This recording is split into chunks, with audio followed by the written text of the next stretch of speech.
ఆషాఢ మాసంలో మహేశ్వరం మండలం అమీర్పేటలో బోనాలు జరుపుకుంటారు. ఆషాఢ మాసం మొదటి ఆదివారం నుండి మొదలయ్యే ఈ పండుగను తెలంగాణ రాష్ట్ర వ్యాప్తంగా ఎంతో ఘనంగా జరుపుకుంటారు.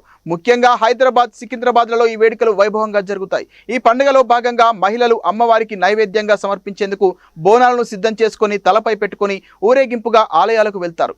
ఆషాఢ మాసంలో అమీర్పేటలో కూడా బోనాల పండుగను భక్తి శ్రద్ధలతో జరుపుకుంటారు. అమీర్పేటలోని గ్రామ దేవత ఆలయాల్లో ఈ వేడుకలు ఘనంగా జరుగుతాయి. స్త్రీలు అమ్మవారికి ఇష్టమైన నైవేద్యాలను తయారు చేసి బోనాలలో పెట్టి తలపై పెట్టుకుని ఊరేగింపుగా ఆలయానికి తీసుకెళ్తారు.